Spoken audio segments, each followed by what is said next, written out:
This conference will now be recorded. Good evening. I'm calling the regular council meeting of April 15th, 2024 to order. Anna? Mayor Johnson? Here.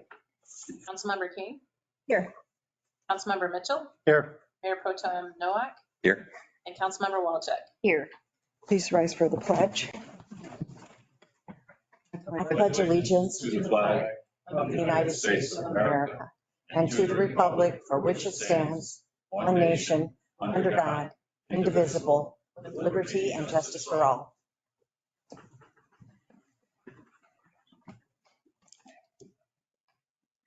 A motion to approve the agenda.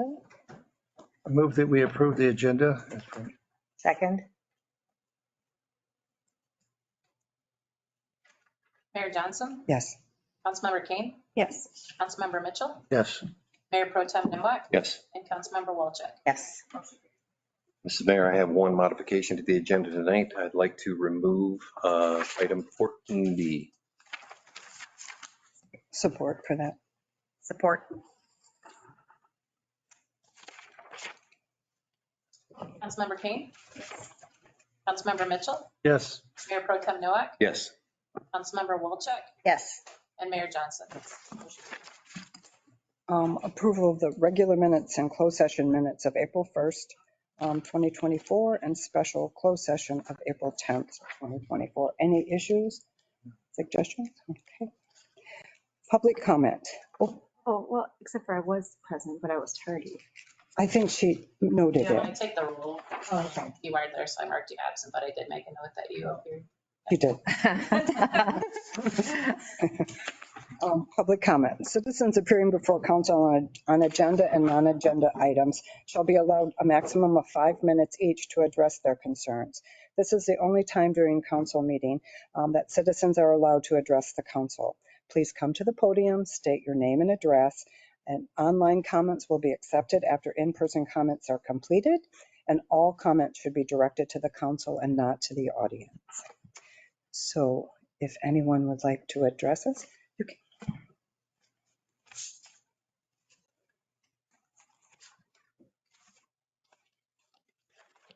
I am Mike Flogger, General Manager for Team Elmer's. This is 18850 Ellis Lane, Hillman.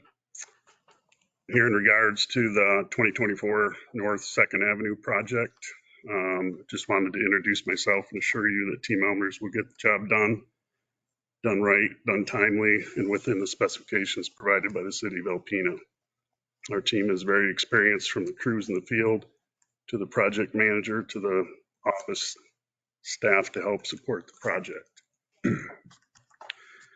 As mentioned in my letter addressed to the city manager dated 4/12/24, we have 28 employees that live in the Alpena County, 6 of which live inside the city limits.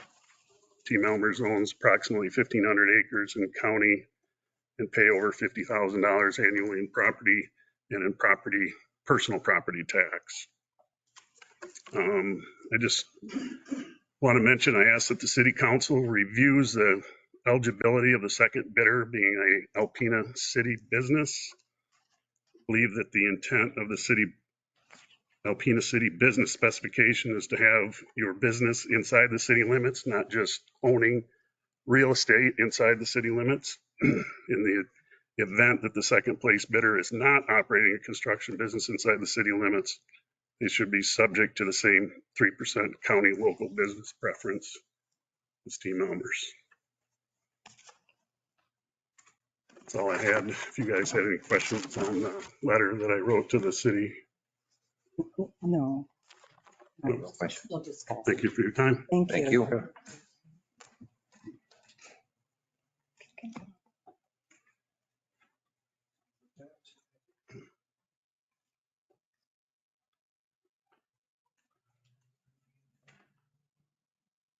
Yeah, my name's Mike Warner, at 9281 Nicholson Hill Road in Hubbard Lake. And I'm here as a representative of the Alpena County Veterans Council. We meet monthly, and coming up, we have the Memorial Day Parade. And I have spoke with City Manager Smolinski regarding assistance with the additional insurance that we're required to have. And I just wanted to thank you for your consideration in that matter. I don't know if you voted on it at all or not.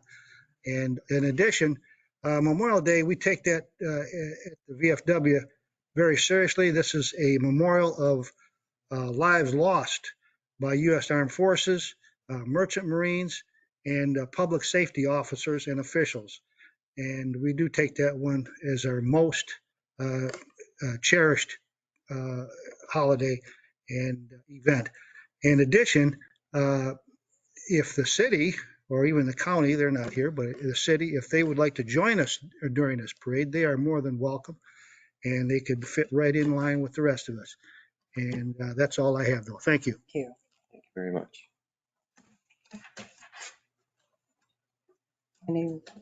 Anyone else online, Shannon? We have no public hearing. Consent agenda. Bills to be allowed. Bills to be allowed in the amount of $330. Mayor. Oh, sorry, no. Everybody move right on. Adrian MacArthur, representing MacArthur Construction.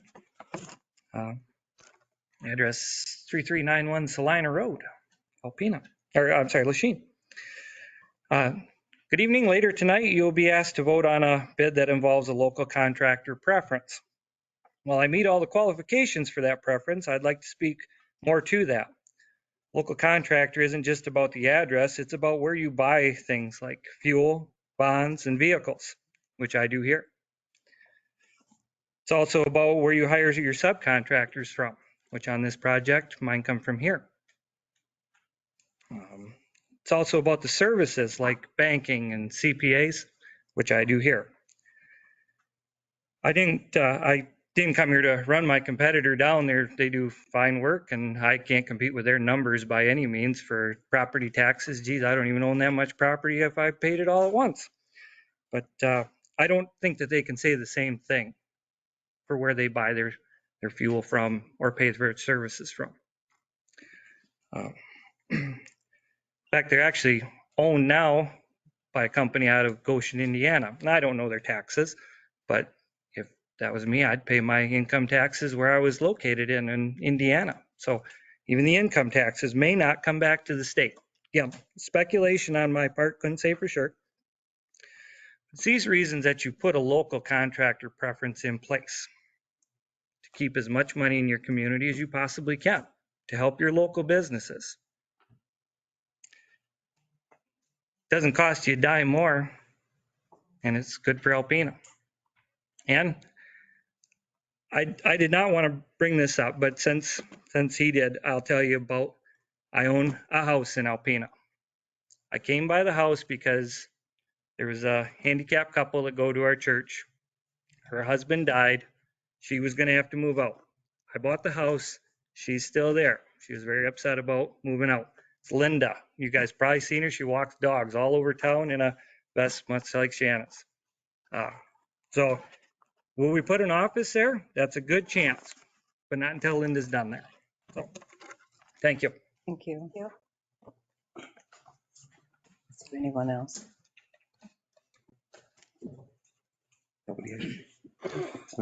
Consent agenda.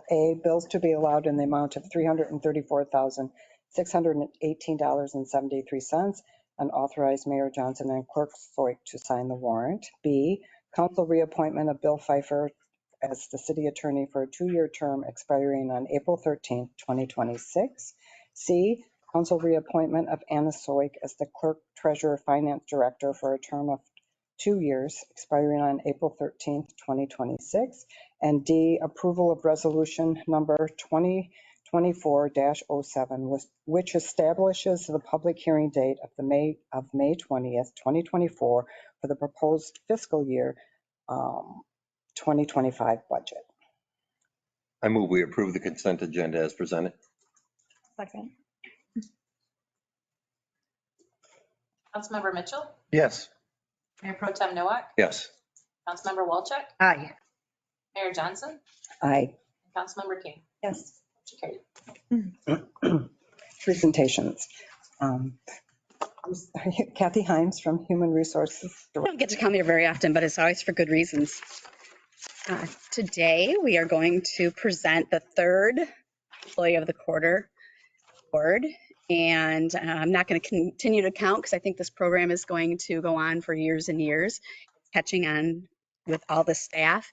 And we're also going to get it out to the public to let them know that if somebody does something for them that they're happy with or that just needs some kind of accommodations, that they also can nominate a staff member. So this quarter, the nominations were Shannon Smolinski over hiding in the corner. She is our division head over at DPW. And Tracy Marquardt, she is not here, but she is our public safety clerk. And then the engineering clerk, Cassie Stone. And before we get to the actual presentation, I'd just like to mention a few reasons why the others were nominated. So Tracy Marquardt really is the glue. Everybody that works in that building will tell you she keeps it all together for everybody. And she always does so with a positive attitude. Her customer service is top notch, and they deal with some very difficult situations on a regular basis on the police side for sure. So many things have changed over the years, and Tracy just keeps on plugging along, and you would never know if she was having a bad day. Everything gets done. And again, she's the glue. There is no doubt. Then we have Shannon. And Shannon took on a position, and yet we had two positions that were not filled that she was overseeing in the engineering department. And she continues to help Kevin, our new harbor master, and she continues to help Steve as he's moving along with projects for our streets and bridges. And she just never really complains. She just keeps on plugging along. She gave me a look because every now and then we will shut the door and giggle a little bit, but we all have bad days. But Shannon just keeps plugging along and doing whatever she needs to do. She's worked really hard at making that department her own by having all of the staff just create the very best environment that they possibly can. She asks for their input on a regular basis, and she works side by side with them, and she would never ask them to do something that she wouldn't be willing to do as well. And she's going to get her CDL here shortly, so that's a new venture for Shannon, and we're super proud of her for everything that she's done so far. And before I pass it on to Steve to tell us everything about Cassie, Cassie came to us several years ago and she interviewed, and Cassie did not know how to do a couple things on the computer. And she said, I'm going to know how to do those things. And I'll be darned if she not only learned all of those things, but everything else. And every time I have a problem, because we don't have IT in this building, I call Cassie. And she helps me with anything I need help with. And she is Johnny on the spot, getting everything on the website that needs to go on the website. And she's just a pleasure to work with. So with that, Steve is going to tell you more about Cassie before we give the presentation. All right, so this idea started with Shannon, and I said, absolutely, because I was secretly writing a nomination for her. So I'm like, I'm not going to write two of them. So she suggested this, and she wrote up a great. I didn't really have to add anything to it. So to state that the engineering department has had a little turbulence this past year would be an understatement. But the solid constant through all of it has been Cassie. She has picked up so much slack for the team. Regularly, she has been handed the bare minimum of documents and information, and has managed to get bid packages ready without any errors. There have been many times that she knows, the critical yearly contracts that are due and to be bid or renewed, and has gotten the bid package out really without asking us any questions. And she only concerned us with a final review before sending it out. Additionally, she has tracked critical contacts, grant, CIP, and state contract submittal dates. Whenever possible, she has handled the council memos for routine contractual approvals for staff. She has gone as far as making sure to keep staff on task to achieve those dates with emails and text reminders. She regularly takes the scrambled mess of documents we have handed over to her and cleans them up and makes them into something that we want to present to the public. And more than that, she has appeased many worried and frustrated citizens through the transitions when staff has been overwhelmed with other duties, and has tried to handle their concerns, or again, kept staff on task to address their concerns in the issues as soon as possible. So for this reason and so many more, we believe Cassie deserves this recognition for the Employee of the Quarter.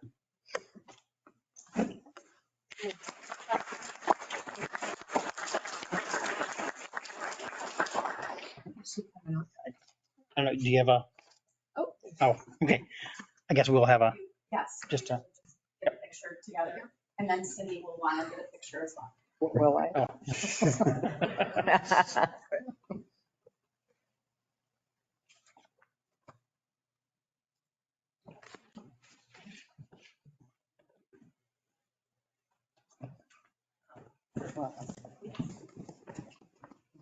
Thank you.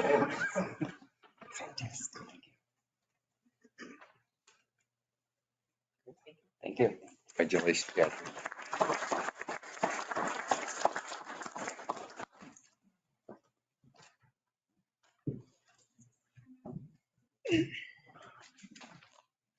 Put your running shoes on. I should have. Tonight we have two proclamations. Immanuel Lutheran. So we shall begin.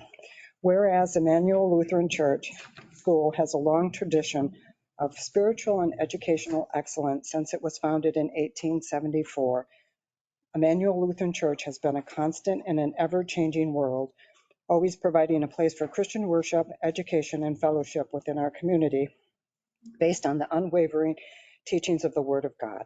Immanuel provides outreach in the local community and has taken part in several mission trips within the United States and several foreign countries.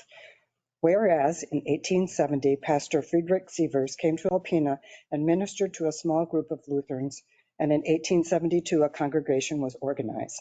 A small wooden church was erected on 2nd Avenue. In 1888, a fire burned this church, and another church was erected on the same location and was dedicated in 1889. A parsonage was also constructed, and the second story was used as a school. In 1923, the congregation decided to build a new brick church, which was dedicated in 1939. Following continuous growth in the congregational membership, groundbreaking for a new church took place in 1993 on the property that was donated by Jesse Besser. The new church, which is adjacent to the school on Wilson Street, was constructed under the leadership of Pastor David Nickel, with the assistance of Pastor James Erickson. Several of the components of the old church building were incorporated into the new church building. The present church building was dedicated to the Lord on July 10, 1994. In 2014, Pastor Joshua Schultz took over as associate pastor to the Lord's flock of Immanuel Lutheran Church. Whereas in 1889, the first class of students was taught by the pastor in the second story of the parsonage. There was also two buildings next to the church used as a classroom, as well as a third classroom in the church basement. In 1958, the present school was built on Wilson property. The property was donated by Jesse Besser and dedicated under the leadership of Pastor Gerhard Lupke. Now, 150 years later, Immanuel has 11 teachers and offers preschool through 8th grade. The school's student base is currently at 138 students and continues to grow. The school's motto is, "We teach, proclaim, and live Christ in all things." Teachers strive to integrate faith into all areas of learning. God's word is applied to students' lives through the balanced use of law and gospel. Immanuel School also offers aftercare and summer care as part of their outreach program. Whereas Immanuel Lutheran Church 150 anniversary motto is "Building in Christ, past, present, and future." Whereas on April 13, 2024, Immanuel Lutheran Church hosted a 150 anniversary celebration dinner at the Aplex. Former and current students, staff, pastors, and area citizens were invited to gather to celebrate the church and the school's history and many achievements. Now, therefore, I, Cindy Johnson, by virtue of the authority vested in me as the mayor of the city of Alpena, do hereby proclaim Saturday, April 13th, 2024, as Immanuel Lutheran Church 150 Anniversary Recognition Day in Alpena, and it is my distinct pleasure to congratulate both the church and the school as we join with the community in commending them on this special occasion. And I think that Mr. Bulke is here. You have your phone, yeah? You have a phone for a picture? If you give it to him, or are you going to take it? Yep, if he's got his, great. If not, I was going to get it to him. There you go. And up here. second. Whatever's I have 2 beds. You always have to move out of the picture. Look at us. Okay. Thank you.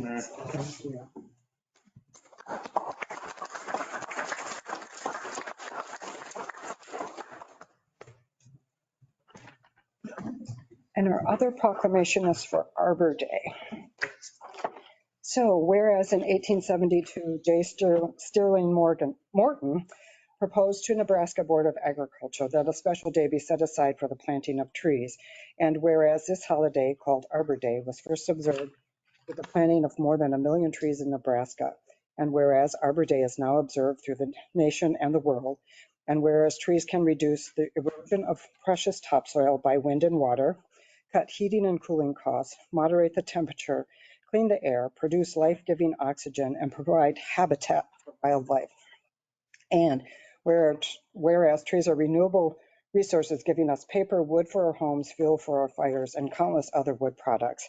And whereas trees in our city increase property values, enhance the economic vitality of business areas, and beautify our community. And whereas trees, wherever they are planted, are a source of joy and spiritual renewal. Now, therefore, I, Cindy Johnson, by virtue of the authority vested in me as mayor of the city of Alpena, do hereby proclaim April 26, 2024 as Arbor Day in the city of Alpena, and I encourage all area citizens to celebrate Arbor Day in our community and to support efforts to protect our trees. Further, I urge all citizens to plant trees and to promote the well-being of this and future generations. Arbor Day. We're on to report of officers and committees. What? Steve wanted a picture. I'm just kidding. Steve, do you want a picture? No? Okay. We'll do it later. Okay. Okay, we have first reading of Ordinance 24-503, which amends the city zoning map, and we have our city attorney, Bill Pfeifer. There was a short memo from Montiel in the packet. This has already been approved by the Planning Commission recently. So this is ordinance number 24-503. It's an ordinance to amend the city of Alpena zoning map. Section 1 was specifically states that the city of Alpena zoning ordinance map is hereby amended as follows. The parcel located at 211 North 12th Street shall be conditionally rezoned from R-2 to R-T to allow for the legal use of the property as a duplex.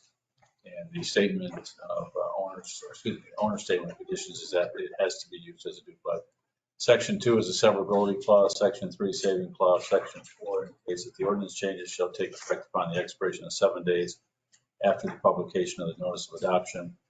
This is first reading, so if there's any proposed changes, we would do that today. Otherwise, we'll bring it back in a couple weeks for approval. Anyone have questions or concerns? No. Okay. That's first reading. We have Memorial Day Parade request for assistance, City Manager Rachel Smolinski.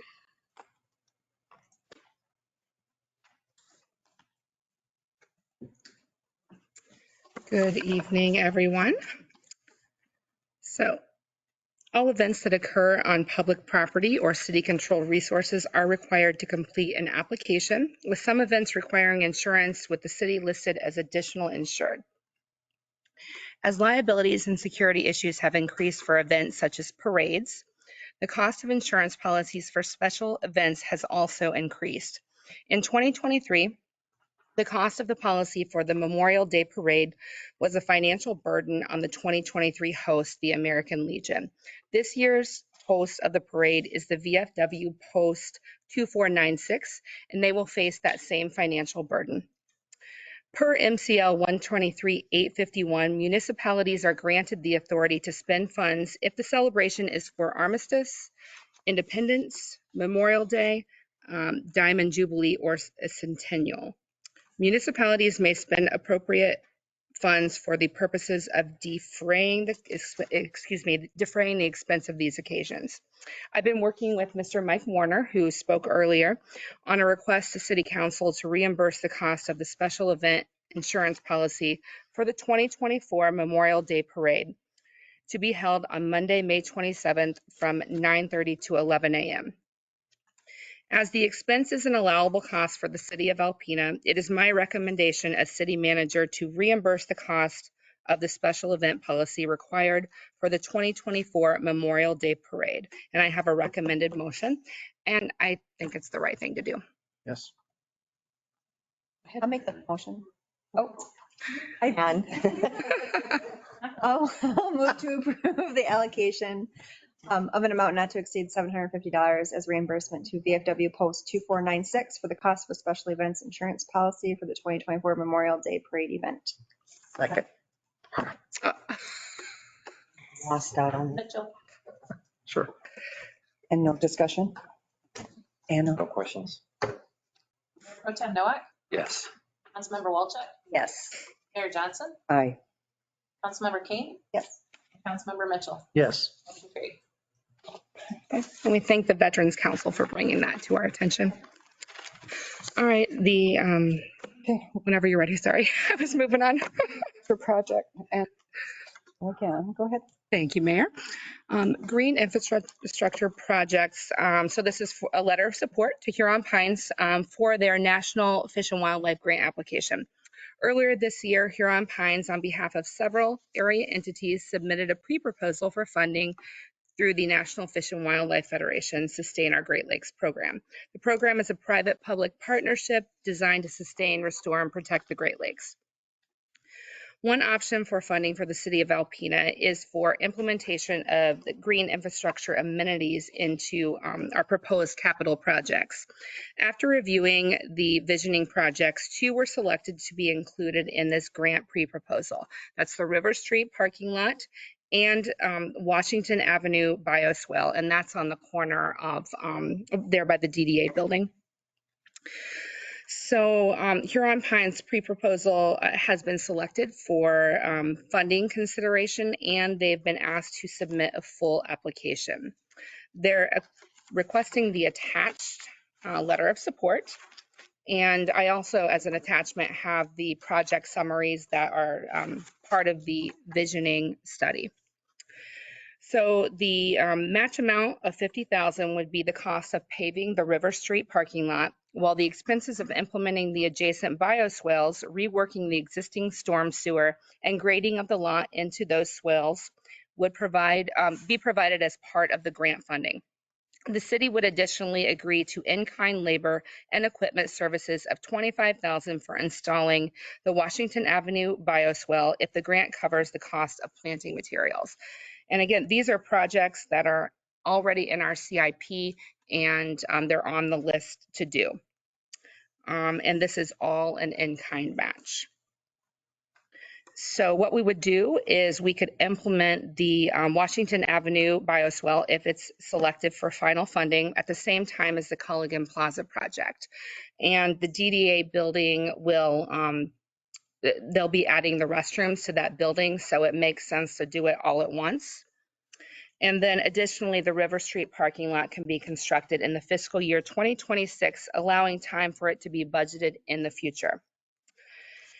And I also put information in here about the partnership that this is regionally. And so there are projects in both Alpena and Rogers City. One of those projects is proposed at Alpena Public Schools. And Shannon, I don't know exactly where that is. I'm sorry to put you on the spot, but. Large parking lot, that all the student parking lot. Yep. Yep. So, and thank you, Shannon. Shannon and I appreciate your help in putting this together. So, and I went on to tell or to put some statistics about the collective projects will add a total of 1,196,000 gallons of stormwater storage capacity and reduce 32,000 square feet of impervious surface, and that's collectively with all of those projects in both Alpena and Rogers City. And so this would help support the Lake Huron pledge that we signed just last year. All right, and then I have a recommended motion if it's approved. Questions? No, ma'am. You said in-kind match of 75,000, but one was for the first one and one was for the second time frame. So should it be? Correct. As far as the letter of support, they just wanted a total commitment. It would be broken out, I'd imagine, in the full grant application that Huron Pines submits. Yep. I move that we approve the in-kind match of $75,000 for the River Street parking lot and Washington Avenue bioswale projects, and authorize city managers for the Huron Pines application for the National Fish and Wildlife Foundation, sustain our Great Lakes. I gave you your shot. Any discussion? Go ahead, Anna. Councilmember Wolchuk? Mayor Johnson? Councilmember Keen? Yes. Councilmember Mitchell? Yes. And Mayor Pro Tem Noah? Yes. D, we have third quarter fiscal year 20 financial report. Anna's.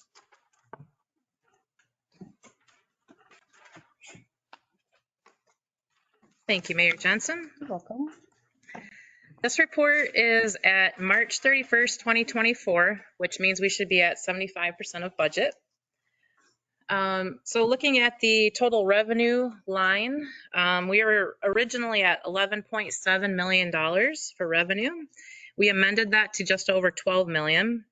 And so far through March 31st, we are at 8.9 million, which is 74.36% of the budget. Last year at this point, we were at 8.5 million.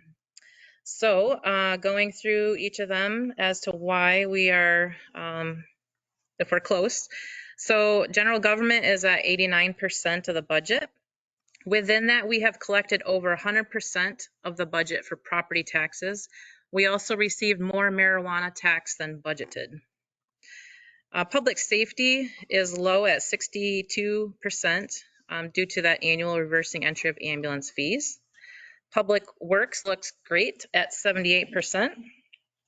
Community and economic development is at 31.76%. This is because we budgeted $50,500 for ordinances, fines, or costs, and we only received $2,410. This goes back to that demo that we did.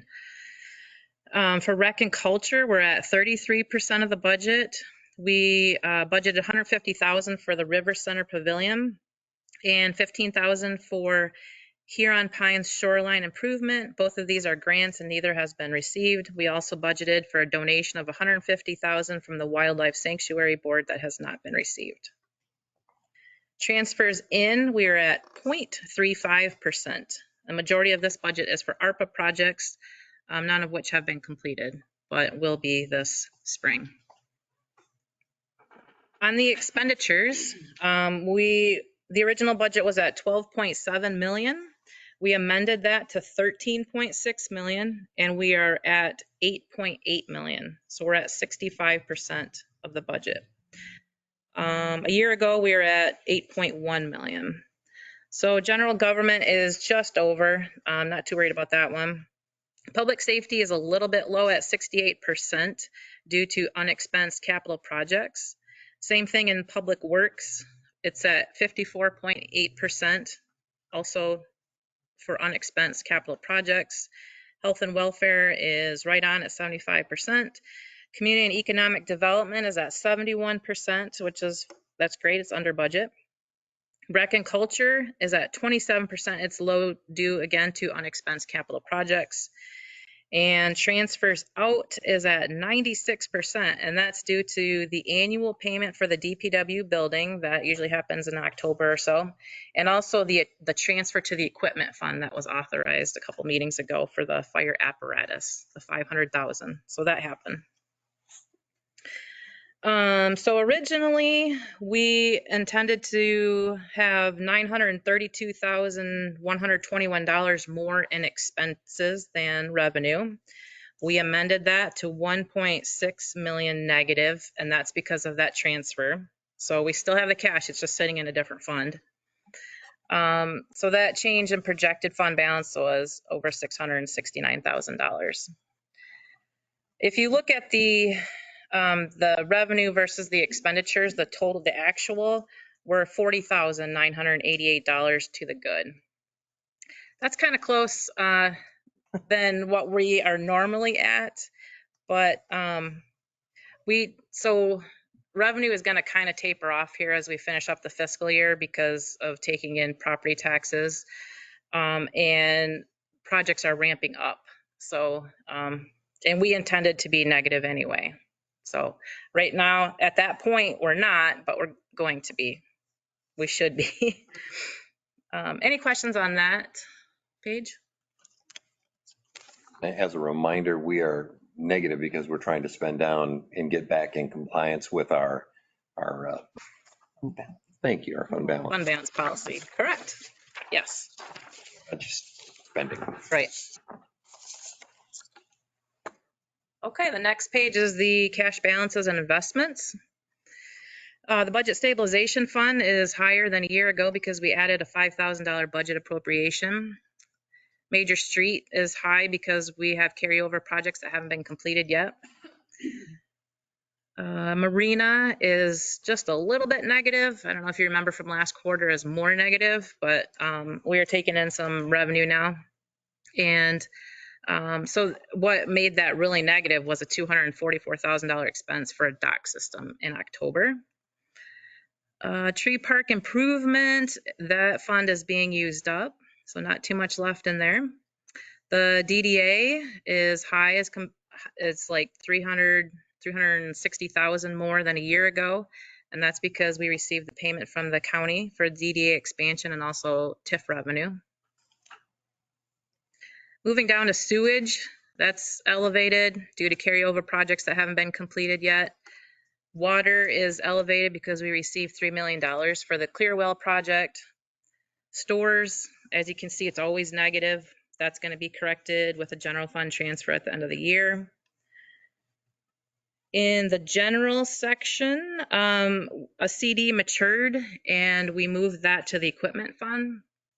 So when we moved the cash, we also moved an investment because that cash is not going to be used. We're saving for the fire apparatus, so we invested it. Under the ARPA fund, we had a treasury note that matured and is now in cash. It's for the Culligan Plaza project. We just wanted to be prepared to make sure that we have the cash for that project since that's going to be happening soon. Moving down to the equipment fund, it's $600,000 more than a year ago. Funds were transferred from the general fund for the fire apparatus.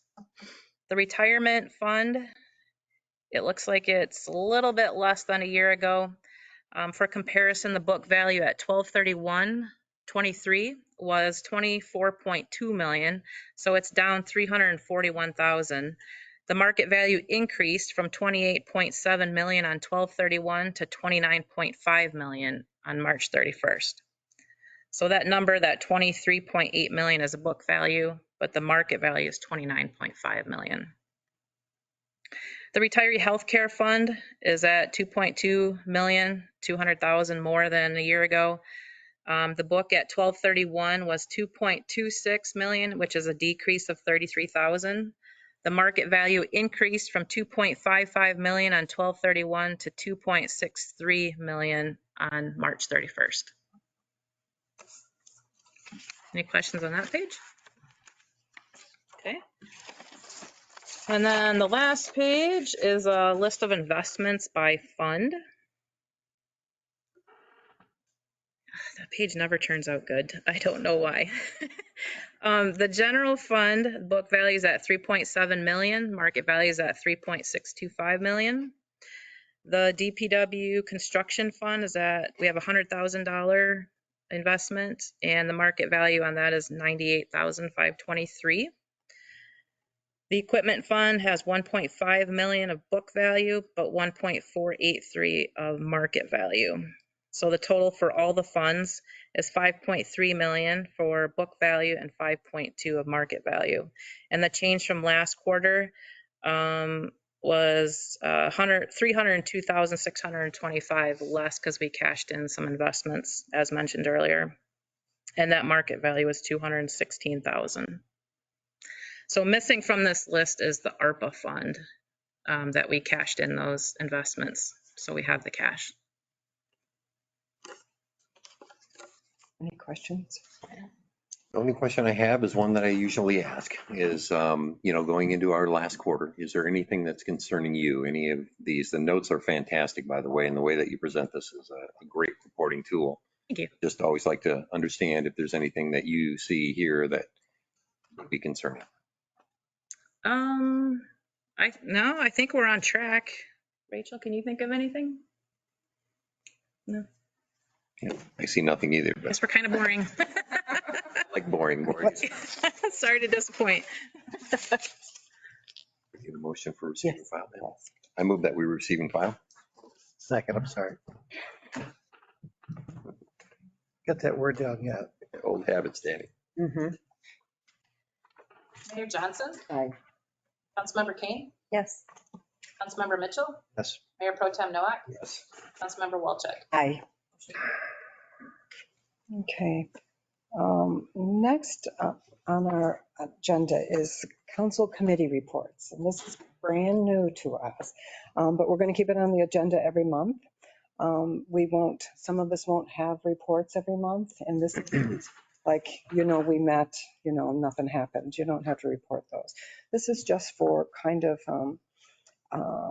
noteworthy changes on any committees or things that you're looking at.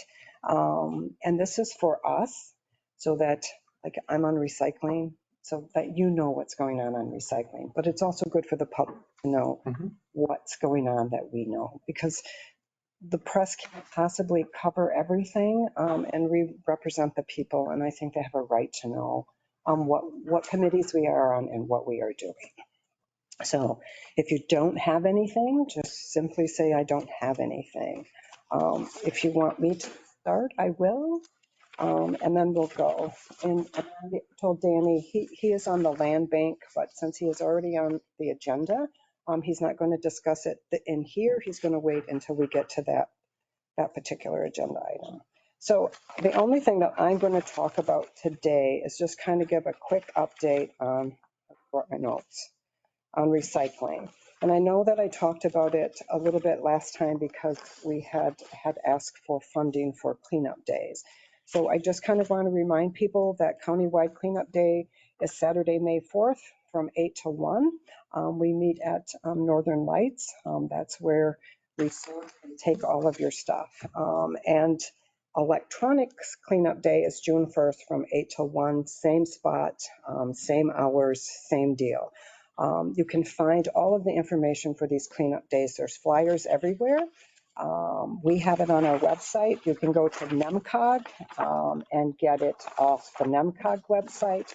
And anything you need to know, if you can't find it there, call the recycling facility, and they're more than welcome to help you. So that's coming up, and it's a great opportunity to get rid of stuff that you don't know what to do with. And then I'm just going to talk about the new facility a little bit. We have lots of balls in the air when it comes to the new facility. We are going to put up a $5.5 million facility. The county has donated about 13 acres to this project.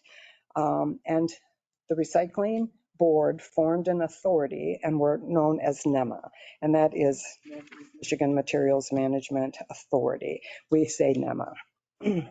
And we will lease the land from the county. We can't purchase it because it's under control of the airport. So we will have a 30-year lease with the county, and we are working on that lease right now.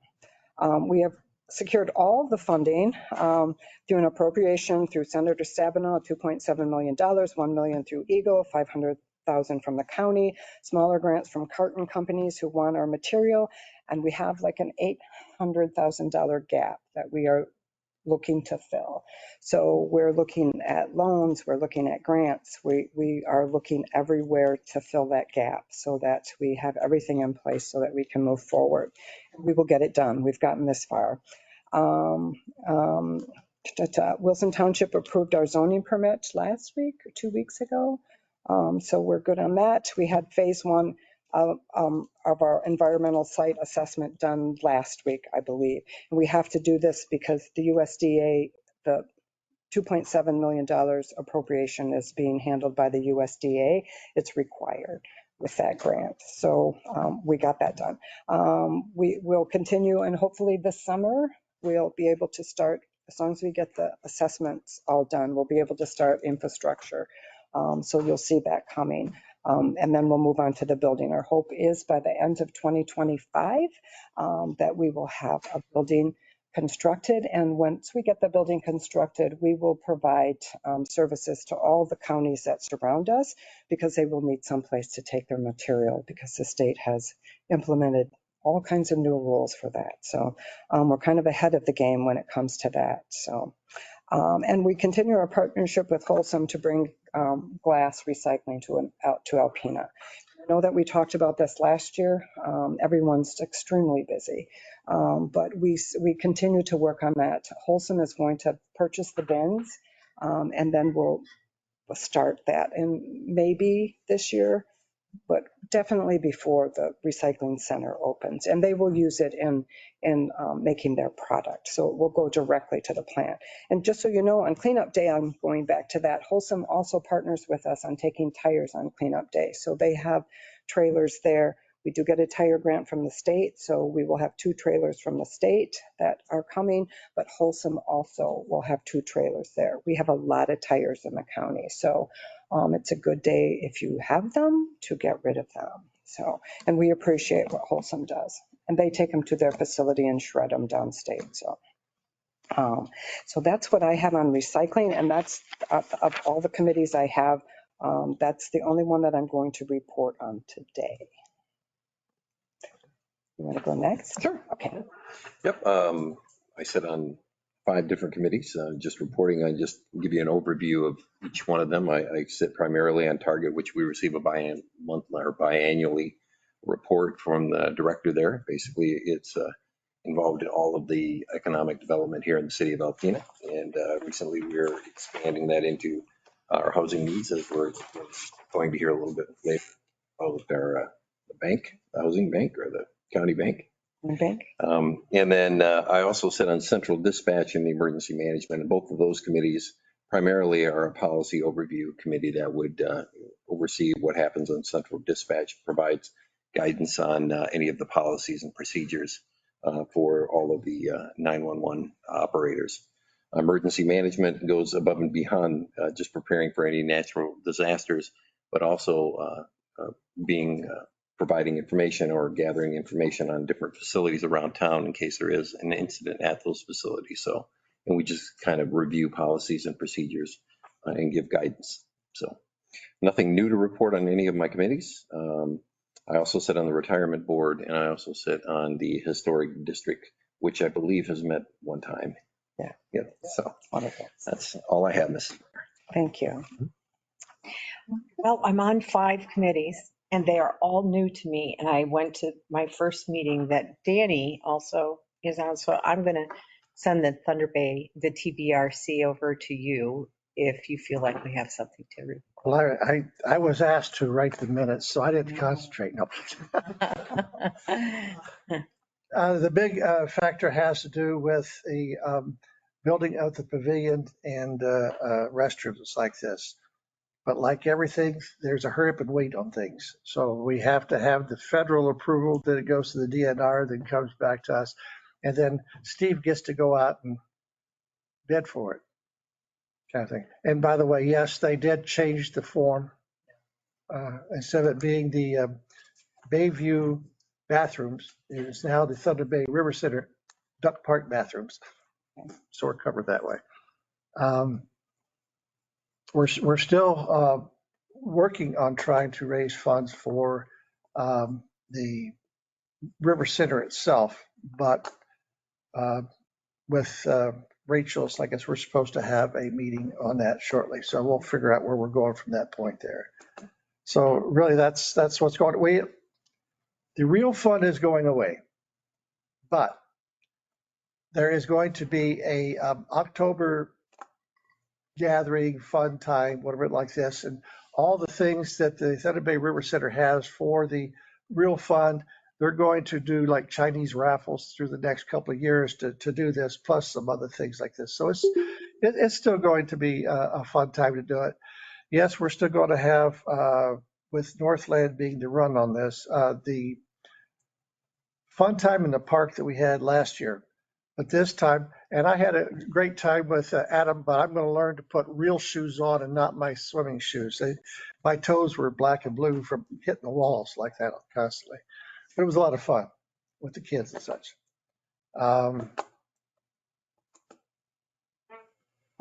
During that activity in October, they're supposed to have JJ's is providing the food for it like this. Everybody likes JJ's food, I think. I was just going to say, Judy has the packet ready. Does she?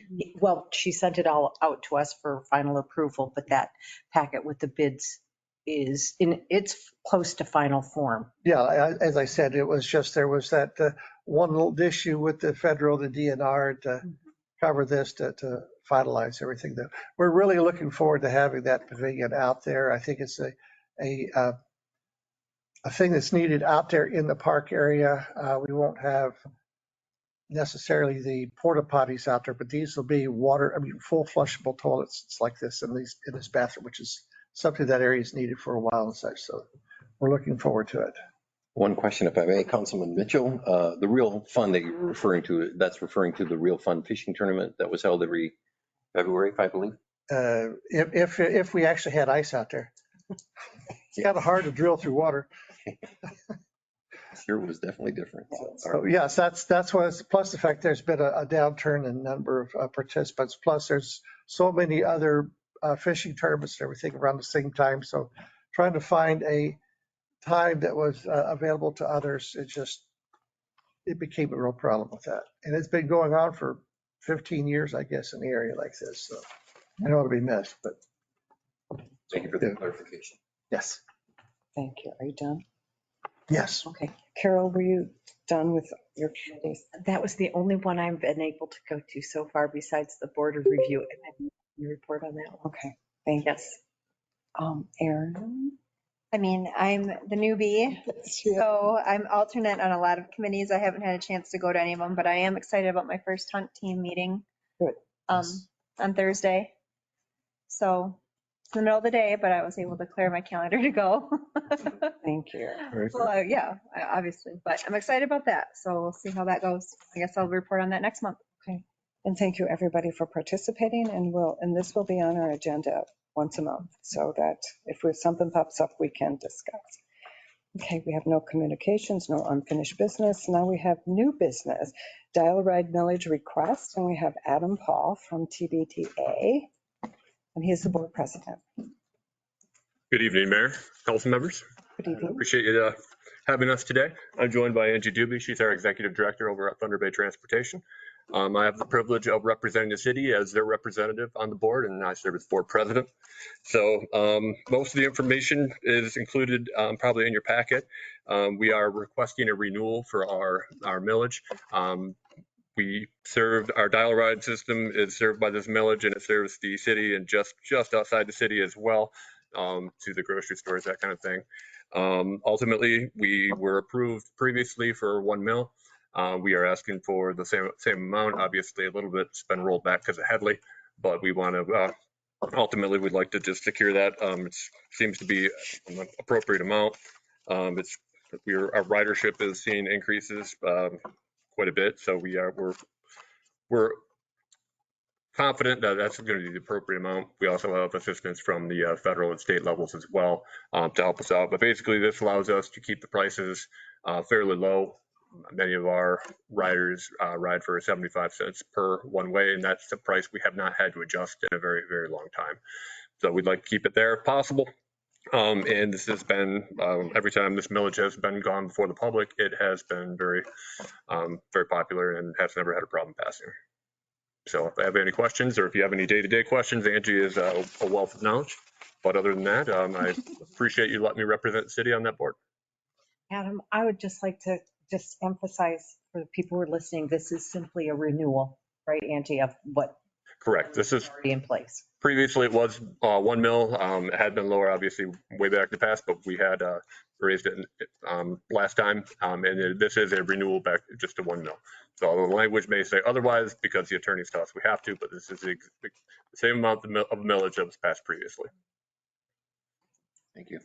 And this will go on the April ballot, right? August. August. April. Anna said I couldn't do it in April. I tried. I apologize. More correct. August, yes. So does anyone have any questions? No questions. No questions. So I just want to add a little information. So normally this millage was collected in the summer. This year, if it passes in August, it will go on the December tax bill. And then the following tax year, 25, it'll get back on the summer rotation. And I did check with the state that we are able to do that because they are 2 different tax years. It feels really close because it's only 7 or 8 months apart, but you can't do it. And I did also clarify with the state that if the proposal were to fail in August, we can still get it on November. If it passes in November, we can still get it on the December bill, but if it doesn't, then unfortunately they would miss out on a year of revenue. Okay. Doesn't we have other problems to worry about, but Yeah, we won't talk. we'll cross that bridge when we get there.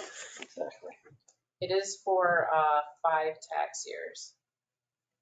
And they tried to line it up with an election, an even year election to get it approved again. So it'd have to go in. Next presidential. Yeah, right. No questions. No questions? I'll entertain a motion. I move we approve or adopt attached resolution 2024-06. Or you make the second. I just wait for you. I'm gonna write big.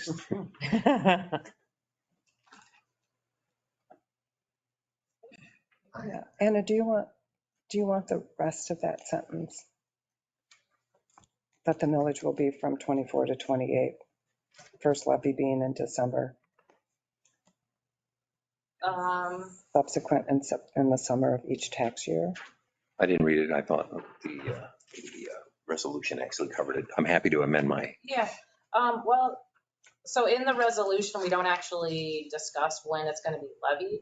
On the ballot, it says what years, but then when we fill out the L4029, which it says like what we're going to collect, we can choose when we want to collect it. So at that time is when it happens, but okay, it's up to you. No, I just want to make sure you have what you need. Yeah. Okay, perfect. That's good. Okay. I'll second. I believe Dan got it. Councilmember Mitchell. I'm sorry, I didn't. We're just waiting for the roll call. I just screwed up the word. Oh, yeah. Councilmember King, Yes. Councilmember Mitchell, Yes. Mayor Pro Tem Nowak, Yes. Councilmember Walchuk, Yes. and Mayor Johnson. Aye. Thank you. Thank you. Okay. So now we're on C, and this is the 2024 North 2nd Avenue reconstruction. All right. On April 9th, 2024, the city received an open bids for the reconstruction of North 2nd Avenue between Fletcher and Huber Street. Yay. The project will include replacement of water and sewer mains and the street reconstruction, including streetscape through the downtown district. Invitations were sent to 13 firms with 3 bids received as follows from Team Elmers, MacArthur Construction, and E.F. Wilkinson and Sons. After the bid opening, MacArthur Constructions, with the low bid being Team Elmers. After the bid opening, MacArthur Construction noted that a city address was used on his bid documents and requested an evaluation in regard to the local bidder's preference, noted in our bid specifications in accordance with our purchasing policy. MacArthur Construction is within the 5% for projects over 100,000, and the math there for 3.76%. Has a legal and permanent address within Alpena County, taxes on real property within the County of Alpena, and is in compliance with all city codes and ordinances, and is not in default to the city of Alpena. Team Elmer's also has a legal and permanent address within Alpena County, pays taxes on real property within the county of Alpena, is in compliance with all cities and codes, or city codes and ordinances, and is not in default to the city of Alpena. The purchasing policy and the applicable section of the specifications are attached for your review. Both Team Elmer's and MacArthur Construction have completed projects of this size in the past to the satisfaction of the city and can complete the project in the manner outlined in the bid specifications. Adequate funding is available for this project in the water and sewer funds, and council has the right to enact the local bidder's preference in accordance with the specifications and purchasing policy if they so choose. Therefore, I've provided two motions for your consideration. This is, we've run into this before in the actual interpretation of this language. I believe that the intent way back when was to kind of give preference to our local contractors and not like a downstate contractor. That was kind of the original intention of this. But as seen now at this, with this subject matter, it can go beyond that and kind of go into an interpretation of what the actual words mean. So I guess at this point, I would leave it for your discussion, and I can answer any questions that I know of. I don't know if Bill has anything to weigh in on, unless you want to ask him directly, but.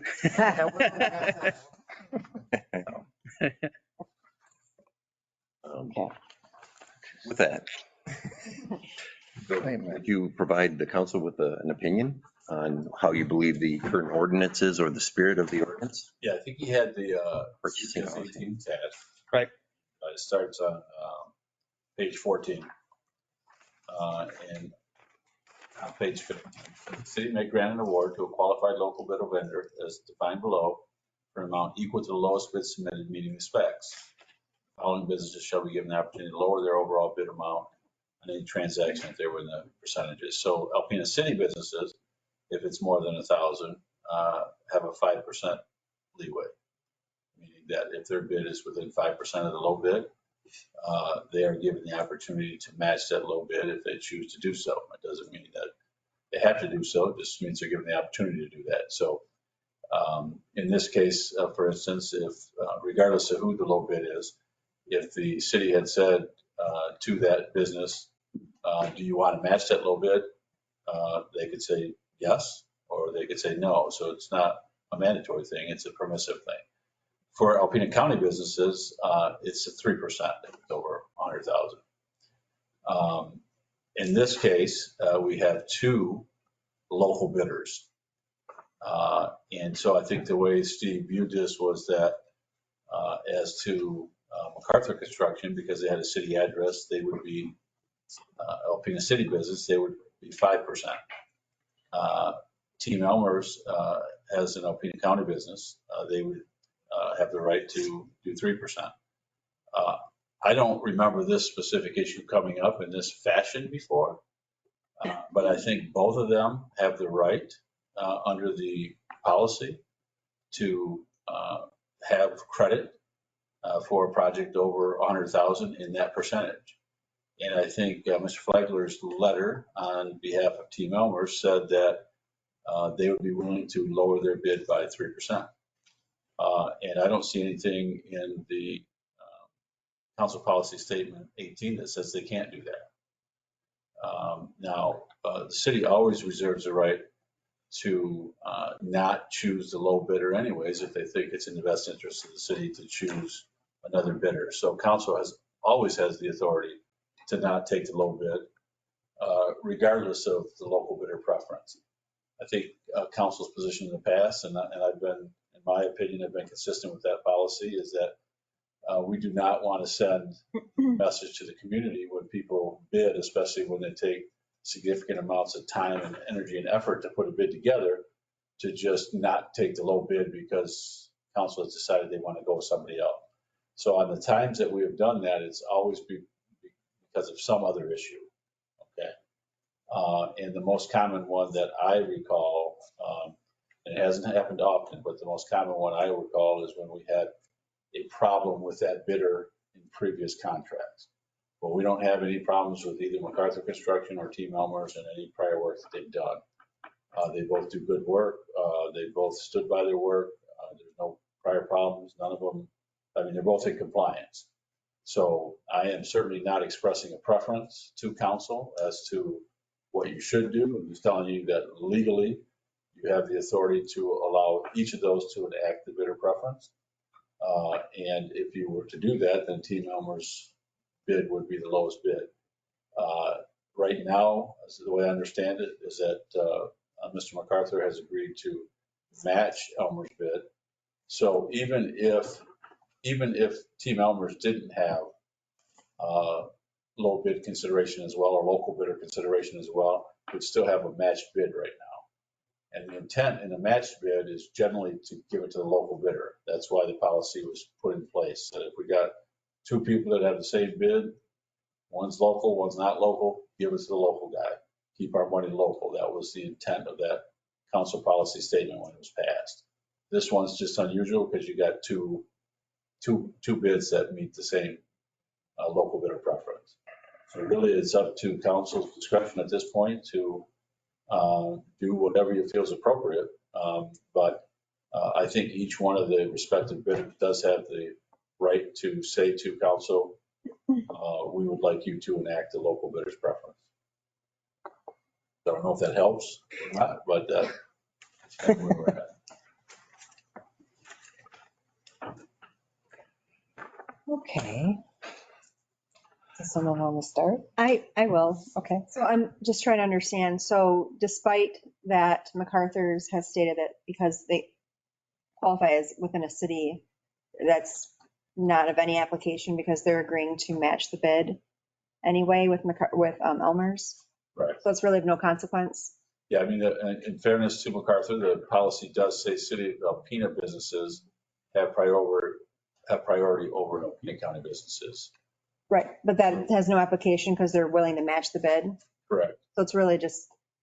Correct, and they both can, they both have the right to ask that they be allowed to reduce their bid by the percentage that's contained within a council policy statement. Okay. So the point is mute.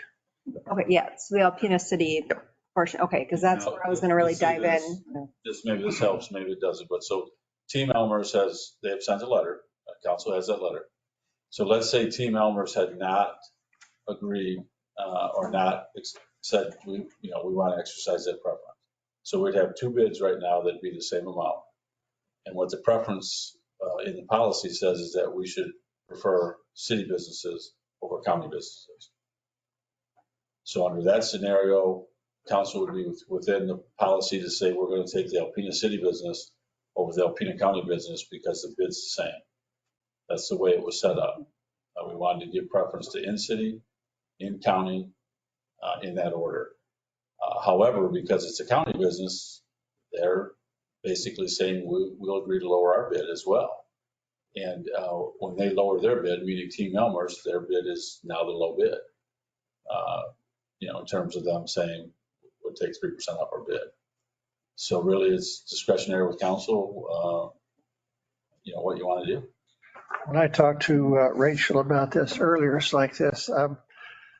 Even though MacArthur had purchased a home here, personally, I did not look at that as a business location. All right. If they had a yard where they kept their equipment and all these things that they would work out of, and it was in the city, that I would say, yes, they have a city business. Owning a home that they're renting out to someone is not construction business, in my view. All right, so I would have to look at them then both under the county preference, part like this, and not under the city. Now, if the others feel something different, that's okay there. But the question is, are we going to flip a coin if they both have the same bid? How do we make that determination? I have a follow-up actually, because I was just about to ask another question, but you beat me to it. No, but your question, if it kind of was one, I think, it was like flipping, because they're both the same. provided context for my question, which is what exactly does constitute a city business? Is there any definition that we can go by, or? I mean, I think in general, I mean, this may sound silly, but I mean, obviously McDonald's on Chisholm Street's in the city of Alpena, Shell gas stations in the city of Alpena, coming down Chisholm Street, the Blue Moons in the city of Alpena. So those are simple ones. This one's complicated a little bit because Mr. MacArthur has listed that business or that address as a business address. He did make a comment tonight that, it sounded like somebody else is living there. I was not aware of that, so I did not, when I looked at this, pursuant to Steve's request on Friday, I assumed that he meant the definition for Alpena city business. And I think that's the way Steve viewed it as well. I think I guess I would leave that up to you guys as well. Is that what a city business is? There was times when we had a vacant lot that another contractor owned. That's what they used for their address that was within the city. I think this preference has changed since that time to maybe make it more clear, but maybe it's not. Maybe it's not. You know, I'm looking at a business property as someplace, again, that houses the equipment that you are able to tax real property or equipment property type stuff like this. In this case, you don't. And so that's the reason I have a differentiation between a rental property, which they will sometime in the future may put an office there, but at this time they don't, versus someone who has a property that you want tax under the company name and the equipment also. So I'm looking at them personally as both being county. to be fair, I just, when we had that request, we looked at the bid that was presented and the address that was used on the bid was this address within the city limits. And we looked it up and the property was owned by MacArthur Construction. I tried to be as black and white as I could and give you the information to work with from there. So that's what this is predicated on, is that there was a city property owned by MacArthur Construction within the city of Alpena. One final question. Do they get their mail there? Not that I'm aware. I don't know. But that's the address that was on the. Yeah. Well, that's the reason I'm looking, that I'd be more likely to look at both them in the county and not one in the city. Until such time as that changes, that's how I feel. They can feel differently. To be fair though, then Elmer's wouldn't have the county advantage because they don't receive their mail at their business that they listed address either. So then that would take them out of the county advantage for fairness. I guess. We have a place of business on Hamilton Road, which would receive mail. Yeah, I don't know if where you receive mail necessarily is indicative of where your business is located. But they have a renter in the house right now and they don't do business. No, I know. I think I'm more of the mind too, where I think it's just fair because we don't really have a defined definition. Well, that's the same thing. We don't have a definition of what a city business is. We don't have anything to follow. We don't have that. One example I can give, and this did crop up several years ago. I remember Rich Sullinger saying, the intent behind it was that they were actually doing business in the county or doing business in the city. Because the question arose, if I have a PO box, at the post office, I'm in the city, if that's my business address. But, the retort to that was, well, we really weren't thinking about a PO box as being a business. We were talking about a physical address, a physical location. Where did you actually do business at? And so to Danny's point, if you're not really doing business at that particular address, should we treat that as a business being located at that address? And quite frankly, we haven't addressed that specific issue. So I don't think from a discretionary standpoint that Danny's wrong, but I also don't think the policy is clear enough to tell us with certainty what the right answer to that question is. Maybe we need to amend that to make it more specific. But that issue did pop up. If you had a PO box, is that a business? I think at the time, the consensus amongst council on that one was, no, that's not a business. You're not operating a business by having a PO box at the post office. I think at that time, if I recall, that was the spirit of what we felt that was in, because I believe that came on during my term. And I have a tendency to agree with Councilman Mitchell as well. I mean, physical location is what we were talking about at that time. And with both here, with both businesses being in the county and both agreeing to lower their thing, I think what we do is we fall back as a council back onto the original bidders process of where did the bids come in? You know, if we're looking to break a tie, and they're both going to be, these are both great companies and have worked on both of our projects, but this initial bid process, in my mind, is the document that we should use going forward. Question for you, Steve, is that amount here, the 3.2 from Team Elmer's, is that adjusted because they agreed to lower that 3%, or is that just No, that was the as bid or as tabulated. as tabulated? Just wanted to clarify that. That's where I'm at, Mrs. Mayor. So because they're the low bidder, they can't go any lower, right? You can only enact the local bidders, and MacArthur can, if they're within 5%, they can lower to the lowest bid. 3%. Right. Yeah, I mean, that would be my understanding of it. Yeah, I've never heard of anybody adjusting it. Yeah. A low bid again after the my bid comes in. I don't know. Yeah. I just feel like there's too much ambiguity into what constitutes a city business. I agree with Councilmember Mitchell. I think it's better just to consider them both just within the Alpena County. And I think it's a great idea to just modify that in the future, because we don't want it to be subjective. We don't want it to be based on when people come here and then we say, oh, well, they just have a PO box instead of a physical address, so that doesn't count. I mean, it should be clear. Should we also look at employees and actually who works for the company? The policy doesn't speak to that, but, that's something that maybe if we amend the policy, we'd want to look at that. How many employees, how many are in the city? I mean, the unfortunate thing for council on this one is that you've got two quality companies. Okay. We've got a contract now where we actually have two competitive bids. We have so many bids, to Mike's point, routinely during meetings, but we don't have any people bidding.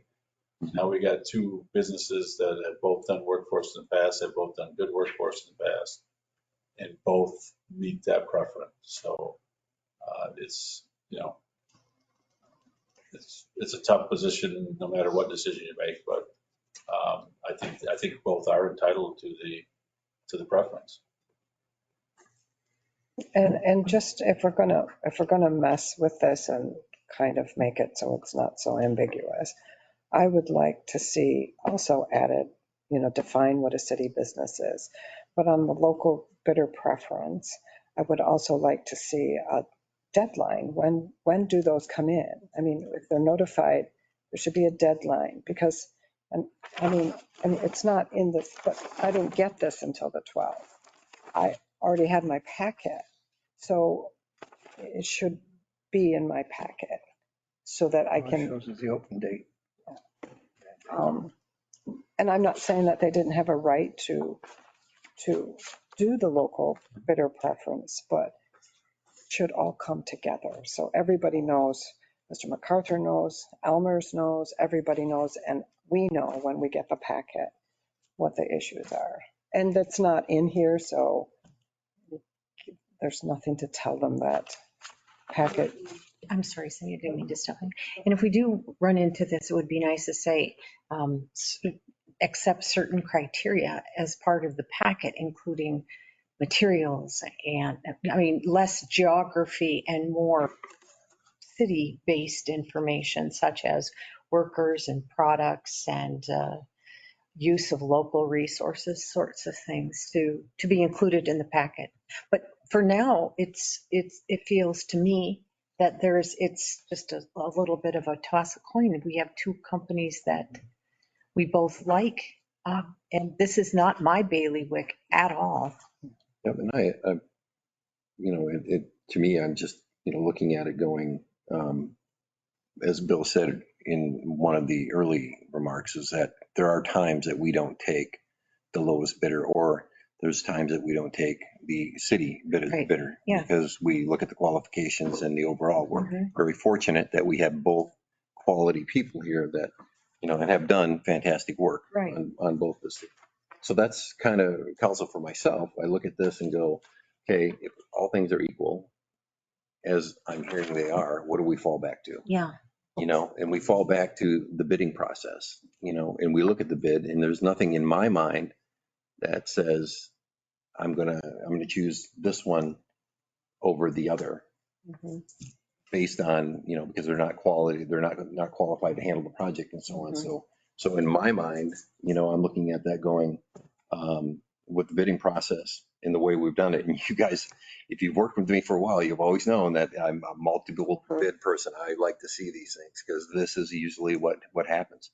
We had one bid on this project, we would have been paying another 138,000, correct? Mhm. So I look at that and say, we go back to that bid and we can make a recommendation and award tonight based on that. Like what specifically, okay, so there's a couple of things that happen in the bidding process. So will you specify what you mean exactly? We know we had two bids and I look at it. MacArthur's dropped their bid. The bids came in, and who came in at the lowest?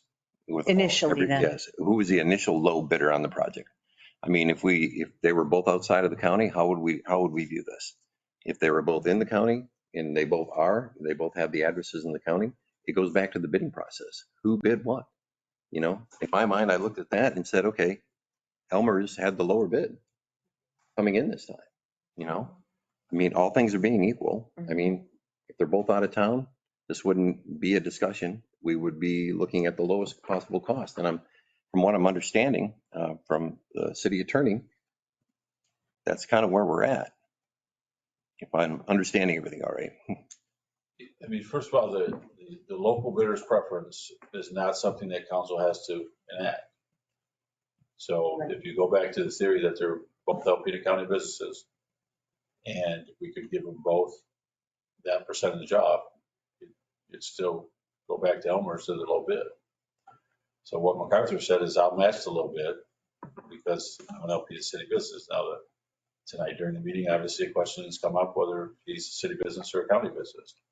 But we know that Elmer's is a county business. We know that that council has authority to accept a bid from them by lowering it if they're willing to lower it. They don't have to lower it. If their April 12th letter says they'll lower it. So it's a unique circumstance. I don't recall this happening in this unique set of facts. But I don't see anything that says that Elmer's saying we'll take 3% off is something that's forbidden by the council policy statement. It's still discretionary with council to do it. And you don't have to do that. You don't have to give either one of them local bidder's preference, but we set the preference up, or the policy up to give local people a chance to match a bid if it was in that percentage. But we haven't had one like this before where we have two local businesses that are both trying to enact that preference at the same time. Almost like a bidding war in a way. Could they keep? No. Well, like I said, I don't recall this occurring any other time under this specific factual scenario. Would it be appropriate tonight, Bill, to refer this back to you for reconsideration between you and Steve about providing council with additional tools such as what we spoke of tonight of employees within the city and a definition of what is defining a city business for the purposes of bidding a project and so on? Well, I don't think we can do this The only issue with that is that wasn't part of the bid documents originally. after. Yep, we can do that after. Yep, definitely. Open it up. Oh, sorry. Anna? I just want to double check. So Hillman's actually in 2 counties. Is your business in Alpena County or Montmorency? So if you want to get into the weeds, my business is in Alpena County. Elmer's, their office, their business is in Hillman. Now, they have a quarry in Alpena County, but they're again getting into the weeds and the technicalities of it. My property, both the city and my office and my shop and all that are listed in MacArthur Construction's name. Even their pit is not. It's actually under a different name altogether that the bid was submitted into. again, we're getting into the weeds of, Can I get an opportunity to say something, please? let me finish up and then. We're getting into the weeds of why give a local bidder preference? We want the money to stay here. That's why, that the house, you can call it construction or not, but it's still part of my business. Just because there isn't shovels and excavators there, it's still a part of my business. So there's just like the quarry is a different part than laying pipe on the street. It's still part of their business. Okay. So, Thank you, Mr. MacArthur. Okay. Real quick, so I think we established that his property in the city is not part of, he don't have a business in the city. So that alleviates the 5% advantage. It puts him at 3. There was 3.7% spread in the bids. So he shouldn't have the opportunity to lower his bid because he wasn't within the 5 or the 3%. He should have the same advantage as us, 3%, 3%. The bid spread was 3.7. Does that make sense? Oh, it does, because I was looking at that, because he did get, as a city resident, he got the 5% for projects over 100,000. Lowers his price 3%, we're still low. and that's why calling the house a business is so important. It is a business. If the IRS wouldn't call that a business, I don't know what they would. As costs and income. MacArthur construction, some lady lives in Just a direct- residential house. Please direct your comments to the mayor. If I allow it, but they have to be directed to us, not to each other. Okay. Mayor, do you think is it allowed to have them each take the podium and present their case again? I mean, that's something kind of what you were saying, weren't you, Councilmember? Yes, I was just drawing on what Like that? said during public comments. Right, like, It's helping me what do you have? And, just, form an opinion.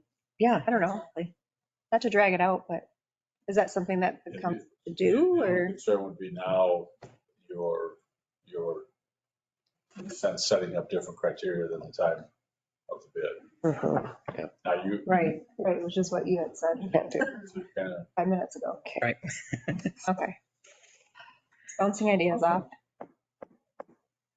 So we cannot delay this, we cannot table it, we cannot postpone it, we cannot do anything with this except we have to act on it. Got to act on it. Okay. We have to do our very best with the tools we have. So that being said, if somebody wants to. I have a motion, Mrs. Mayor, if you're Okay. ready.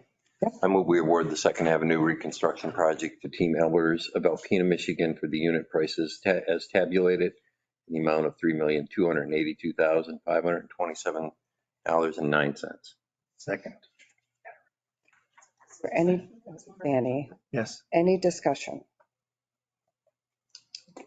Any more discussion? You can. Discussion? Mhm. No, I have a comment, but You can make a.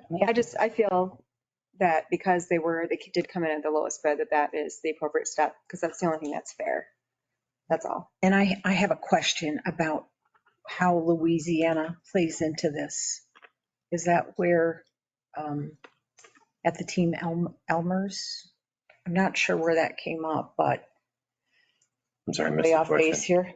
I thought something about the business being located. May I direct the question to you? Yeah. Did I hear Louisiana? You guys speak up, I can't hear you. Oh, I'm sorry. I can do that.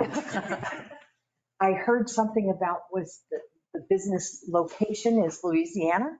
You're Goshen, Indiana. Indiana, pardon me. Corporate, It is located there. corporate is Goshen, Indiana. Okay. And But we have a real business under Elmer's Crate and Dozer on Hamilton Road. Okay. Over 500,000 tons in sales aggregate annually. It's a real business. I understand. I just wanted to clarify who it was exactly who is not in the state of Michigan. So may I direct that same question to MacArthur? I should add that we are 100% employee-owned company, so I guess our owners are 28 of them live in Alpena County. So. Okay. And what was your question? Just where is corporate located for MacArthur? Okay, then we're going to end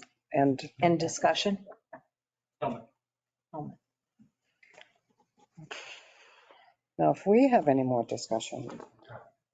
Okay. I have no other discussion, ma'am. Okay, Anna? Councilmember Mitchell, Yes. Mayor Pro Tem Noack, Yes. Councilmember Walczak, No. Mayor Johnson,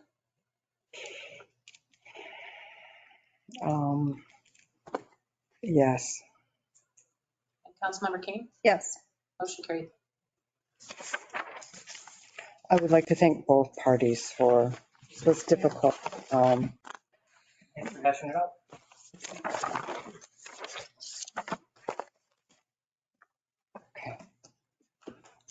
Okay. Now we're on to 2024 plumbing contracted services, and we have city engineer Stephen Schultz. All right. On March 26, 2024, the city received an open proposals for plumbing services within the city of Alpena. The contractors were asked to provide a list of hourly rates for HVAC and plumbing services. The overall intent of this project is to allow the city multiple options for plumbing and mechanical services for small project and emergency services within city buildings. Examples of this would include emergency repairs to HVAC systems, repair of major plumbing issues, and miscellaneous annual system inspections to boilers and backflow preventers. Both plumbers have experience in different buildings and facilities around the city. Weinkauf and Lakeshore both gave us proposals. Currently, there are approximately 630 water services that are lead or potentially lead containing galvanized lines that the city is responsible for replacing as part of the Eagles requirements. And additionally, there are approximately 700 water services that we have not been able to inventory as of yet, which could add to this amount. Due to the age of most of the residences in need of replacement, there will be times when it would be more cost effective to reroute the internal plumbing to prevent damage to homes or avoid decks and porches and landscaping and driveways. By having these plumbers under contract and readily available, these services can be completed quickly and cost effectively with minimal disruption to our citizens. For this reason is the intent to award multiple contracts to the contractors listed below. This will spread the work out and not overwhelm one contractor and allow the city multiple options in case of emergencies. This practice has been utilized by many other communities working on their lead and galvanized services as well. That's all. I've got two motions there to hire both Shore and Weinkauf. And just so everyone knows, and you got the memo, I did ask Steve today because we didn't get the bid sheets from these two companies. They were competitive, and they are. So I'm good with this. My one question, is it going to cost the homeowners anything to replace those lights? Nope, it's all on the city. Except the internal. Healthy as I could. The internal plumbing, there's going to be some cost share on, I think, too, or not? Nothing for that at all? Okay. All right. Okay. The only time that would become. If it's like that's voluntary. Something voluntarily within the home, or if they were doing a service at the same time, we would cost share with, or we would split the excavation. Okay. Policy. Perfect. We have to do them individually. Well, I would move that we approve the contract with Lakeshore Plumbing and Cooling Incorporated of Alpena, Michigan for the rates outlined in their proposal for an amount not to exceed $30,000. Second. I almost said support. I know. Mayor Pro Tem Noack, Yes. Councilmember Walczak, Yes. Mayor Johnson, Yes. Councilmember King, Yes. and Councilmember Mitchell. Yes. Okay. Okay, and I make a motion to approve the contract with Weinkauf Plumbing and Heating of Alpena, Michigan for the rates outlined in their proposal for an amount not to exceed $30,000. I'll second.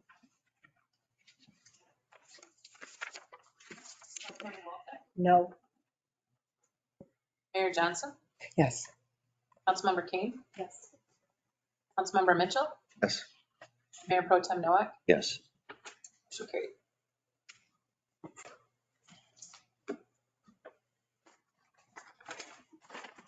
Oops, I'm sorry. I was making a note to myself. I'm sorry. The 2024 utility excavation services, and again, Steve Schultz. Very similar in nature. On March 26, 2024, the city received and opened proposals for utility excavation services within the city of Alpena. The contractors were asked to provide a list of hourly rates as well as an average price for installation of a water or sewer service. Their average prices are listed there. The overall intent of this project is to allow city multiple options for excavation services for small projects.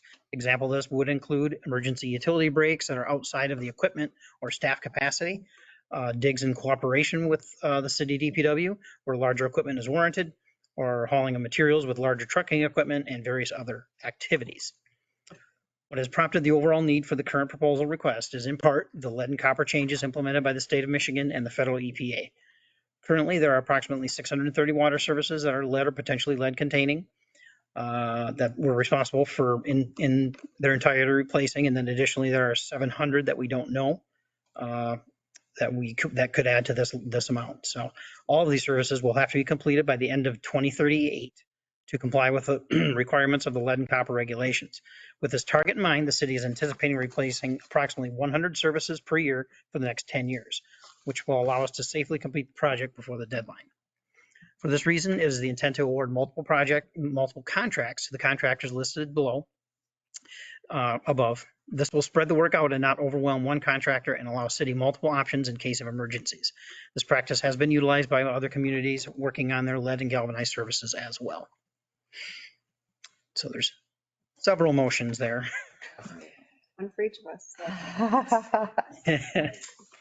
Just so you know, I had a conversation with Steve earlier about this and he explained to me, these are estimated service prices, because I think if I can send bedrock out for $2,100, I'd rather send bedrock or Schultz, but he said they're doing their best guess. So, because I was a little bit concerned about the $37.95 that's in there, if that's what they're going to charge, but he said they will only charge for time.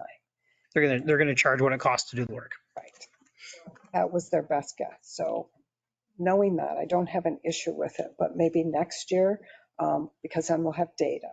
Mm-hmm. Maybe we can do what is the average from, let's say, because from 0 to 2,500, what is the average on those projects? Mm-hmm. 2,500 and above. Yeah. What's the average? And one of the things I think too is what we would do is, this would be our test year. I think we would award these contracts for multiple years next time through.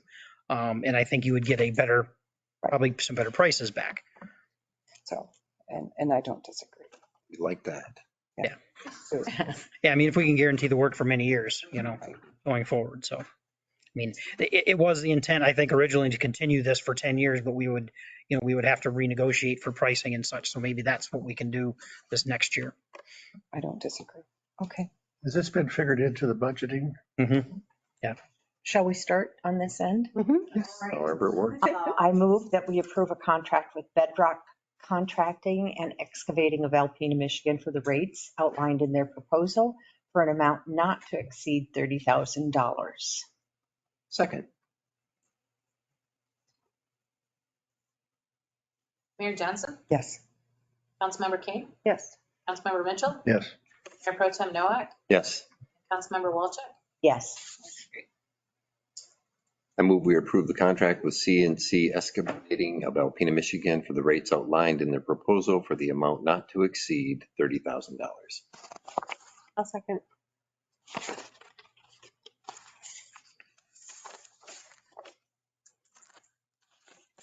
Councilmember King, Yes. Mayor Pro Tem Noack, Yes. Councilmember Walchuk, Yes. and Mayor Johnson. Aye.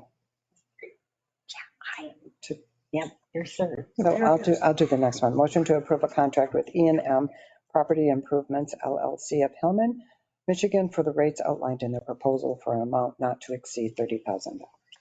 Second.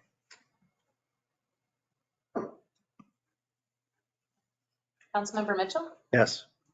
Mayor Pro Tem Noack, Yes. Councilmember Walchuk, Aye. Mayor Johnson, Aye. and Councilmember King. Yes. You want me to do the next one? Ma'am. All right. I will motion to approve a contract with MacArthur Construction of Hillman, Michigan for the rates outlined in their proposal for an amount not to exceed $30,000. Second.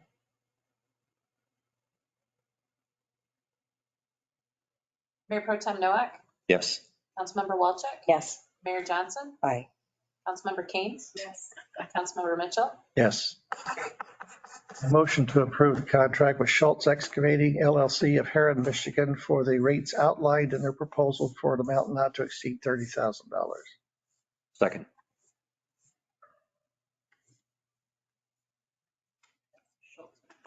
Shows with a C. Yes. They spell it wrong. I thought they got it right. Walchuk, Aye. sorry, Councilmember Walchuk. Aye. Johnson, Councilmember Keynes. Yes. Councilmember Mitchell, Yes. Mayor Pro Tem Noack. Yes. Motion carried. Number F, 3rd Avenue, Bagley Street, Hobbs Drive, Construction Engineering Services. And again, Steve. Madam Mayor, before we move on, may I, it's just a point of order for me. I misread the motion from the previous, and I was wondering if I can go back at this time and retract for the motion for Weinkauf Plumbing from a nay to an aye for the previous vote. Is that something I would do at this point? I mean, before the meeting is over? I would ask advice of counsel. Please. Another first time, right? So here's why I'm saying this, is because my mindset was still in the previous vote. So I was thinking, oh, we're choosing one or the other, and that we had already selected. And I don't know why I skipped over multiple contracts to the contract. Yeah, Is it possible to retract? It's already passed. Yeah, it's already passed. Okay. so, yeah. All right, well, good, as long as that's on record. You probably should If it mattered. go Yeah, right now. if it mattered. Okay, I just don't want Weinkauf to think I did. It was the note I was actually making to, I did. Yes, please tell them. We And usually look for explanations. and forgive, I didn't mean Steve for interrupting, but I was like, why? I like, When you said no, I thought, why? Yeah, I know. Why would you do that? I was just in a no frame of mind, I guess. I don't know. Coming from a place of no. That's okay. Hear that? We're in a no frame of mind. Now what? My apologies. Okay, Steve. All right. On March 1st, 2024, MDOT received an open bids for the modernization of the signalized intersection at 3rd Avenue, Bagley Street, and Hobbs Drive. This project is partially funded through the Michigan Department of Transportation Local Safety Programs, Highway Safety Improvement Program, all of that. Therefore, it requires that the construction inspection and project reporting be handled by a certified inspector. City engineering staff does not have these qualifications. Huron Engineering was awarded the design contract for this project, and because of their familiarity, I requested a quote for the construction engineering services. They submitted the attached list of hourly rates and estimate that the total would be $49,270. This project is estimated to take 7 weeks, but the total will vary based upon the hours worked and how many weeks the project lasts. Huron has considerable experience with MDOT projects and recently provided construction inspection services for the Alpena County Road Commission on a similar project on Long Rapids Road and Bagley Street and the Ginshaw Road intersection. In September of 23, the city entered into a contract for general design services with Huron Engineering. The hourly rates associated with that contract and are office and design related. I am proposing that we just modify this contract to include the inspection services, the inspection services hourly rates as listed. Sufficient funds are established in the Major Street Fund for this project. And I have the recommended motion there, and this is an estimated cost, and it may vary. Staff will request additional funding if it does go over and above that. Does anyone have questions of Steve? I have no questions on that. Okay. I move then.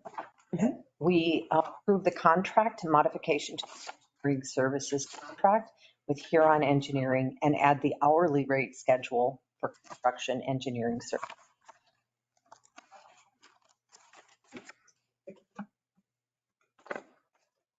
Mayor Johnson, Aye. Councilmember Kane, Yes. Councilmember Mitchell, Yes. Mayor Pro Tem Noack, Yes. Councilmember Walchuk. Aye. Motion carried. Thank you, Steve. And you're up again. We have Viola contractors. Extend. All right.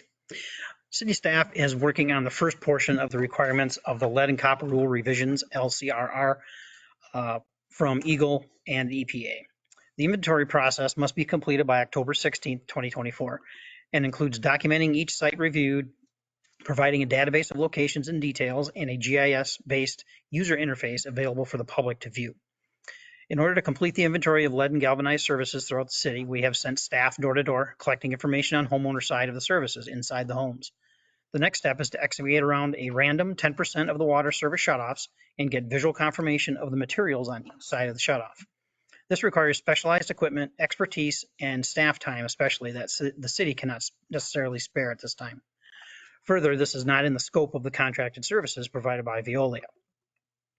After some internal discussions, while we feel that city staff can handle most of the requirements of the lead and copper rule internally, this excavation portion and bookkeeping might be best handled by a contracted service and managed by Veolia.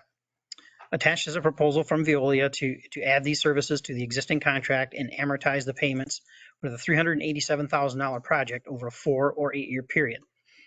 To summarize, this proposal is being offered due to the timing requirements of the LCRR. To complete this project, Veolia must start as soon as possible. The Veolia contract is up for renewal in July of this year, and staff was in discussion about adding this to the new contract, but the timing just doesn't work. So in addition, there are several items with the new overall contract that we are still negotiating and discussing, as well as cleaning up some old language. This extension will allow us the additional time to complete these changes. After reviewing the proposal, city staff has decided that this is probably the most effective way to complete this task required by the LCRR. And the recommended motion is there. Anyone have questions of Steve? No, I think this is well done in trying to find a way to complete the project in the very short timeline that you were. Yeah. Yeah. I appreciate your efforts and Veolia did a good job finding a contractor. They've done this already. I think Roger City was their latest one. Yeah, they've done this quite a bit already, so they know what they're doing. And yep. There's nothing. This is something that has to be done no matter what. Right. Okay. Yeah. Okay. Then Absolutely. I'll make a motion to approve the lead service line inventory proposal from Veolia in the amount of $387,369 and authorize the mayor and the city clerk to sign. Second. Any discussion? Go ahead, Anna. Councilmember King, Yes. Councilmember Mitchell, Mayor Pro Tem Nowak, Yes. Councilmember Walker, Mayor Johnson. Aye. And now we are on H. That's to me. And I'm turning it over to Danny. Fantastic. First, before I read this, Mr. Fines, do you have any information to relate to the city concerning the Bedford Street projects?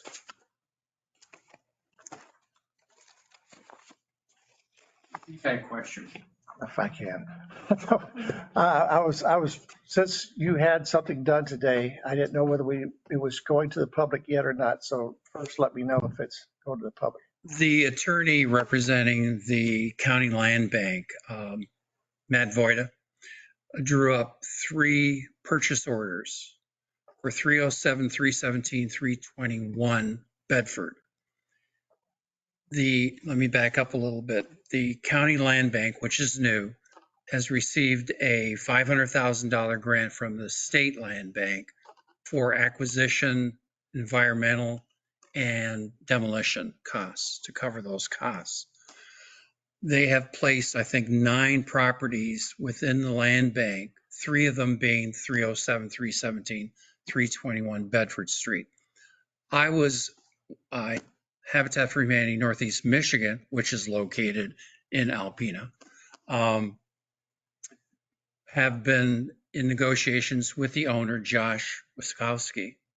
He purchased those 3 properties in the fall of 2021 with the intention of renovating the existing structures. He found that it was not cost effective. So when I was in a meeting with the city planner, Montiel Birmingham, earlier this year or late last year, and she brought to our attention some properties that we might be able to develop, because she had seen we were developing Washington and Merchant Street within the city itself. So to make a long story short, Josh has agreed, or did agree, to sign the 3 purchase orders today. The chair of the county land bank, who is Kim Ludlow, has signed it, dated April the 10th. She's out of town this week, but Josh today signed the purchase agreement with the land bank as of today. So our intent, our understanding, which we're going to get a formal MOU between the land bank and the city of Alpena, we hope, and Habitat for Humanity is to develop those 3 properties between now and the next winter. Is winter? Yeah, I think this was coming under the 20. So we're hoping by the next snowfall that the 3 properties, along with, and Attorney Bill, we met with Montiel about 3 weeks ago discussing other properties, one of them being 324 Westlake, I can't remember this. 323, the one that's abandoned or in foreclosure, Hoarders Delight. So we're going to have access to that within the next few weeks, I understand. See if it's something that we can rehab and or demolition. Yeah. So Properties on Bedford Street are rehabs? Are they? no, those will be tear downs. Those will be tear downs. And I do have some tentative designs for 2-bedroom and 3-bedroom with attached garage. They're very narrow lots. They're 49.5 feet by 132 feet. So we have setback requirements, and we have been doing modular construction since 2019 with General Housing Corporation in Bay City. We have ordered a house for Hillman. We are developing 6 properties in Hillman right now, along with 19.5 acres over the next 5 years. Hopefully 50 to 60 homes in Hillman. And we're hoping to do the same thing here in Alpena. So we are developers. We are the state certified developer through the state land bank. The only one here in Alpena. So we are developers. And I did share some pictures, and I think most of you have seen the Washington house, which they just moved in January. And the house on Merchant Street, Danny saw the house last Friday, and his wife. And you're all welcome to please see Merchant Street, because we're about to close on that one. So our goal this year is to not only develop those 3 properties, but 6 to 8 in addition to those this year alone. The housing need obviously is great. Not only affordable, but the attainable housing. That's the 80 to 120% AMI. It's having a very hard time finding affordable housing, attainable housing. The reason I asked for that, since you told me about it, is because it kind of ties in with the letter that I had coming in here and what we're trying to achieve. So the letter did come from Kimberly Ludlow. She is the chairperson of the Land Bank Authority. It's like this to Rachel. It says, hopes the letter finds you well. I'm writing on behalf of the Alpena County Land Bank Authority to request a special appropriation from the city of Alpena to support our ongoing efforts to eliminate blighted properties in our community. Our aim is simple: improve the quality of life for our residents and enhance economic development by addressing blight. Blighted properties drag down the property values, discourage investment, and create safety concerns. Our concerted effort to address these challenges aligns with our shared goal of fostering a vibrant, healthy, and prosperous community. The requested funds will be used for the following purposes: demolition of blighted property, removal of vacant residential, commercial, or industrial properties that mar the visual appeal and safety of our community; stabilization of blighted properties, implementing measures to stabilize vacant properties, preventing further deterioration and mitigating potential hazards; rehabilitating the blighted properties, restoring and rehabilitating vacant properties to breathe new life into the neighborhoods and encourage economic revitalization; gap funding for environmental remediation, addressing environmental concerns associated with blighted properties, ensuring compliance with EGLE standards, and safeguarding public health; project administration fund, facilitating the smooth execution of redevelopment projects through effective project management and administration. We believe that by partnering with the city of Alpena, we can make a significant impact on our community. Your support will not only benefit the land bank, but will also contribute to a safer, more vibrant living environment for our residents. To ensure transparency, we are committed to providing regular updates through monthly or quarterly reports, detailing how the funds are used and the progress made towards eliminating the blight. Now, in this letter, it didn't ask for a specific amount. The amounts that discussion with the Land Bank Authority, due to the size and scope of our projects, it's like this is $10,000 a year for 2 years appropriation. That would take us through 26 and hopefully have those things taken care of. The county has already appropriated $25,000 towards this, and letters are going out to the other municipalities, townships, so I guess for some form of an appropriation as well to help into this. Now, one of the uses of this money would also be looking at, say, Maple Ridge Township, that area north of Geronimo, or those areas around in that place there. Most of the property looks like they're platted for like trailers, size-wise and such. So when we're working with Maple Ridge Township is to be able to merge those properties through their planning commissions like this, so they're more buildable sites like this. The second factor of this is requirements for perk tests, because they're closer to a higher water table, so we have to determine whether they are in fact buildable sites in this situation. So, everything that works together to take care of a lot of the properties we have. He was talking about the one on Lake Street. The question is, would it cost us more to renovate? And that means it's a hoarder's house. All that stuff's got to come out of there. And then what kind of work has to go into it? Is it cheaper to put a new house on it? More energy efficient, et cetera. Efficient and all this stuff like this. So we haven't gotten that. Was it Todd Brighton? I think it was the individual on there as the contractor. So he was supposed to be kind of looking at that and giving an idea. And myself. Oh, you and yourself. Okay, well, sure. It's just a determination. Is it less expensive just to go with a modular on a thing like this versus, yes. I'd like to mention, if it wasn't for the land bank, be it the state land bank or the new county land bank, the cost to acquire, the cost to do the environmental, which we've already got a quote, and the cost to do the demolition, which we did get a firm quote from Bedrock.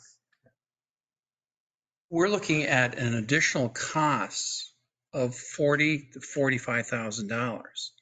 Now, when we talk about the cost of housing in the first place, and we're starting right away at $40,000, $45,000, and we haven't even we've done nothing except clear the property. So this is where the land bank, when they can offset some of those costs, and we can offer affordable housing to those families, individuals, or couples that cannot otherwise afford it, that makes a big difference.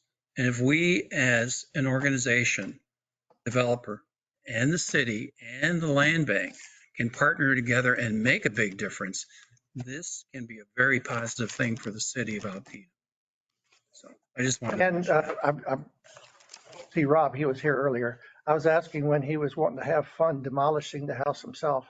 Yeah, they're talking about training for crews and all kind of things like this, We talked to the fire department, Right, so that for training purposes, yes. Training purposes, yeah. That's a plus right there. So and it'll just be cheaper to demo it, right? Well, it'll come down a lot easier. I also wanted to note that we have Montiel and Lindsay and I'd imagine or online if you have any questions for them. Yes, They've please. been working with the land bank as well. And I'll be working with Montiel and Lenny as well on bringing an MOU back to you. Okay. Montiel or Lenny, do you have anything to add with this? I don't have anything additional. I think it's the land bank and the funding through the state land bank is a huge opportunity for our community, and just happy to be a part of it and make some connections so that we can move some of these projects forward. Thank you. And I can, and I would echo the sentiments that has already been said. Having money coming into our community from outside sources whether it's from $500,000 from the State Land Bank or $500,000 from MISTA. This is program funding that we would not have had access to had we not been proactive and reactive. So we would hope that your decision here would be, again, working with us to be proactive and reactive. Okay. So my recommended motion, which I didn't have typed in there as well, but recommended motion would be to approve a $10,000 appropriation from the city of Alpena to the Alpena County Land Bank for 2 years. So that'd be 10,000 for 24 and 10,000 for 25. Can I ask a question? Are you going to bring us back an MOU? Do you want us to do this before you do that? So I guess my understanding was that we were looking at, I'm sorry. Let me move over. Up here, So my understanding is that you were asking for $10,000, and I apologize if I misunderstood, for for 3 to 5 years. And so that would be, but if that's what you're asking for. I'm looking at the situation that our $500,000 grants are right for the 2 terms like this. So. Right. And this is seed money for the authority because, as you know, with the recycling authority, it's not tied in with county finances, although I understand that they also approved $25,000.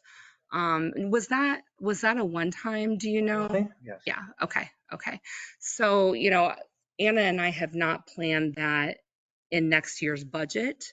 So that would be up to you as to whether or not we put that in. My recommendation would be to start with 10 and then come back for an additional request, but that is up to you. Okay. And I would wholeheartedly support that request. Yeah. I'm good with that. Okay. Yeah. No questions. Yeah.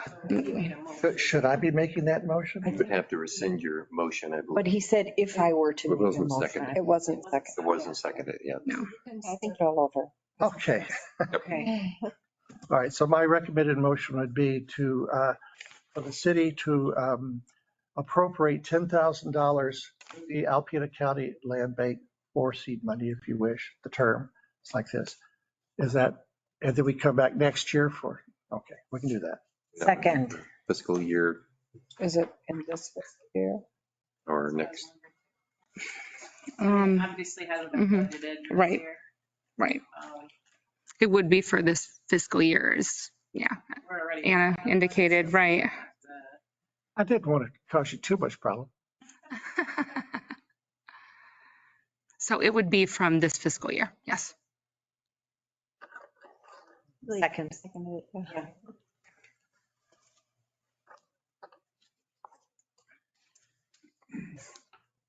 Councilmember Mitchell, Yes. Mayor Pro Tem Noack, Yes. Councilmember Walchuk. Yes. Mayor Johnson, Aye. and Councilmember King. Yes. Motion carried. Thank you. Mrs. Mayor, I move we adjourn. Second. That's our thing. I did not mean not. It's okay.